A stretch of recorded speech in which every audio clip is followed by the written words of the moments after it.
One department is dedicated to various social services. Another department, one for which I have no parallel in my knowledge in any other, religious seminary, provides residential facilities for college and university students. Through this department, these students are given opportunities to participate in various religious, missionary, and reform-oriented programs, and alongside their modern education, their religious intellectual development is carried out through this platform. Such work is certainly worthy of emulation by other religious seminaries.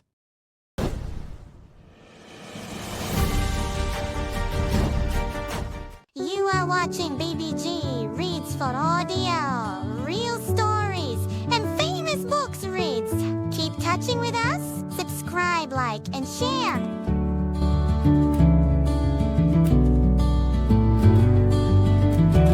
Journey to Zahedan. During my visit to Iran, Mufti Muhammad Taqi Usmani wrote in his book Safar Dar Safar, page 48, that I addressed a gathering there and explained the commentary of Surah Aal-e-Imran, verse 164 of the Holy Qur'an. The exact text is as follows. 1. I submitted that Allah Almighty has mentioned the recitation of the Qur'an separately from the teaching of the book and has declared it an independent objective of the Prophet's mission. This shows that the mere recitation of the Holy Qur'an itself is a great objective. The Prophet demonstrated its method, and on this basis the great sciences of Tajweed and Shurat came into existence. Therefore, those people who consider mere recitation of the Qur'an purposeless, and describe teaching children memorization as training them like parrots, are clearly refuted by this verse. 2. The Prophet was sent as a teacher of the Book of Allah. Obviously, he explained and taught the Book of Allah to those companions, may Allah be pleased with them, who were already experts in the Arabic language and did not need a teacher to understand the translation of the Qur'an.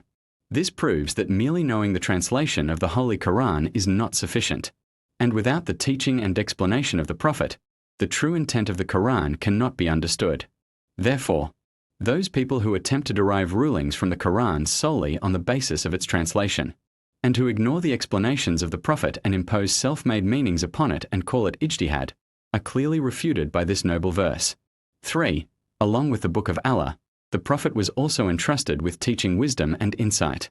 This shows that true wisdom and insight are only those taught by the Qur'an and Sunnah. Becoming independent of the Qur'an and Sunnah and relying solely on bare intellect in every matter cannot be called wisdom or insight. 4. I then submitted that Allah Almighty did not consider the teaching of the book and wisdom sufficient by itself. Rather, after that he mentioned another duty of the Prophet, namely purification, Tazkiyah. This means that mere book-based instruction was not considered enough for the reformation of people. Instead, along with it, the purification of inner morals through practical training was deemed necessary. From this, it becomes clear that a person of knowledge should not suffice only with the acquisition of outward knowledge, but along with it, for the purification of character, it is also necessary to turn towards a spiritual mentor. 5. As the fifth point, I submitted that while describing these 4 objectives of the Prophet's mission, Allah Almighty has used the plural pronoun, we 5 times, the direct addressees of which are the companions of the Prophet. It was for their direct education and training that the Prophet was sent. The question is whether the Prophet succeeded in achieving these objectives or not. In other words, did those companions, may Allah be pleased with them, for whose education in the book and wisdom and for whose moral purification the Prophet was sent, actually acquire knowledge of the book and wisdom, and were their morals purified or not? If the answer were no, then it would mean, God forbid, that the final prophet, after whom no prophet is to come, failed to achieve the objectives for which he was sent as a source of guidance for the entire world until the day of judgment, and which the Holy Qur'an has mentioned with great emphasis at 4 different places. But if he succeeded, and he certainly did succeed, then it must be accepted that those companions who had the honor of receiving the Prophet's direct education and training are trustworthy custodians of the knowledge of the book and wisdom, and that their morals, actions, and spiritual purification fully meet the required standard. Therefore, honoring and respecting them and considering them a practical model of Islamic teachings is a logical requirement of this noble verse. Any form of disrespect towards them, or even the slightest insult to their status, is tantamount to casting doubt. 6. At the end, I submitted that religious seminaries, by the grace of Allah Almighty, are established to continue working on these very 4 objectives.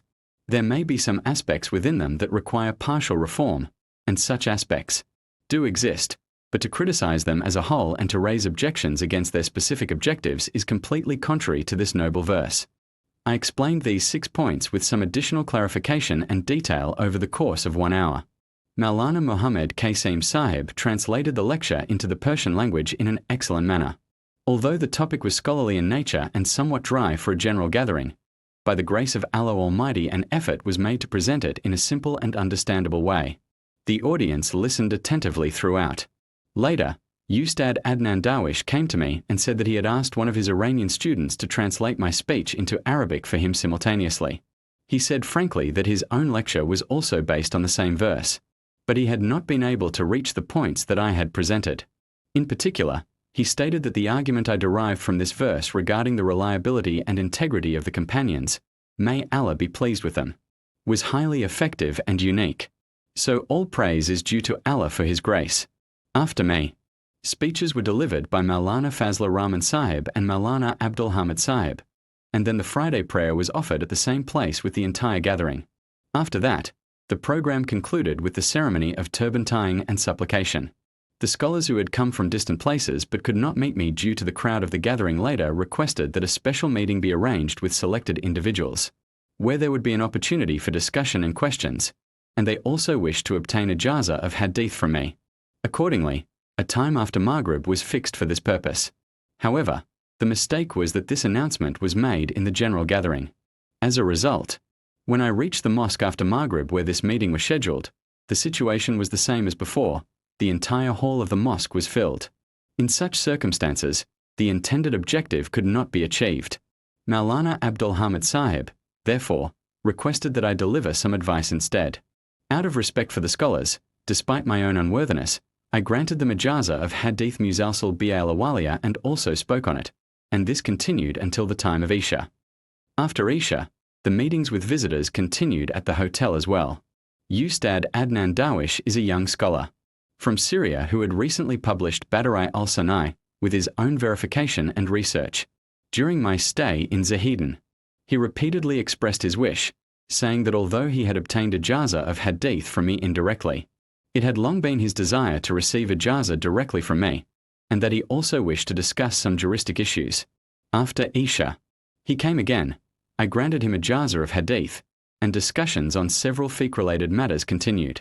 Maulana Muhammad Qasim Sahib, mashallah, is among those distinguished graduates of our Darul Uloom of whom the institution can truly be proud. According to Maulana Abdul Hamid Sahib, he is the driving spirit of Darul Uloom Zahedan, and he has played a prominent role in elevating the educational and research standards of the seminary. At his request, breakfast the next day was arranged at his residence, which is located right next to Darul Uloom Zahedan. After that, he gave me a tour of the various departments of the seminary. My heart was filled with joy upon seeing that, mashallah, this institution has carefully assessed the needs of Muslims and students not only within Iran but also outside Iran, and has established various departments to fulfill those needs. The seminary's library, mashallah, is very extensive and equipped with modern facilities. Its Department of Authorship and Translation has so far published many books, including translations of several of my own works. There is a separate arrangement for the education of female students. One department is dedicated to various social services. Another department, one for which I have no parallel in my knowledge in any other, religious seminary, provides residential facilities for college and university students. Through this department, these students are given opportunities to participate in various religious, missionary, and reform-oriented programs, and alongside their modern education, their religious intellectual development is carried out through this platform. Such work is certainly worthy of emulation by other religious seminaries.